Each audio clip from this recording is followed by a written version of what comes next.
there are many stories also that I did not remember until I was asked to talk about the Holocaust.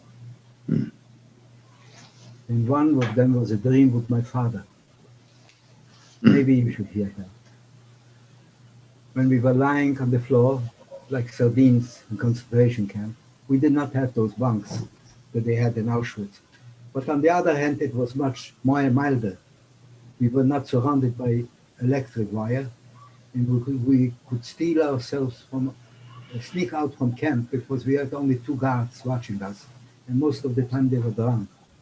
So at night, we were sneaking out from camp, go for miles into the woods, in the forest and in the fields, and pick up things that the peasants did not want to bother picking up because the food was bad, like corn, potatoes, and that's how we survived the 3.5 years. So, but the first year we could not orient ourselves. We didn't know where we were, what was happening. Everybody was sick, couldn't get up from the floor. Most of the people died. So when my father died, he died on the left side of me on the floor. And I looked at him and I saw he was with glazed eyes and he was dead. You know, I was brought up in a religious home, so I figured he's a good man, God will save him. And I was waiting for God to save him, to bring him back to life. And in the meantime, I fell into a coma. My mother told me that. My mother was the only one that did not have typhoid in that room, because she had it when she was a child and she was immune to that. Another story. And I fell into a dream.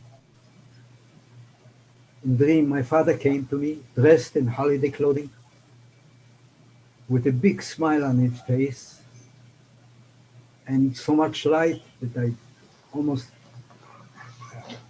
it did not look real to me. But the smile was also not real, because my father was not a smiling type. He was a wonderful man. Wonderful is not even enough, not because he was my father, but he had a grocery store that he used to give away things for free because my people could not afford it, and he knew they couldn't pay. So he said, don't worry, you'll pay me later. And that's why many people owed him money, and we didn't have he didn't have enough to pay the people who provided him with the stuff. So that was another story. So anyway, he never smiled, but his heart was, you know, just full of compassion for people. And but this time he smiled so happily, and he took a piece of matzah and gave it to me in my mouth and said, don't worry, everything will be okay. And it will not be like it is now. And I tasted it and woke up. Very few people, if they got into such a state, ever woke up in that room. So that was the time when I decided I was going to fight for my life.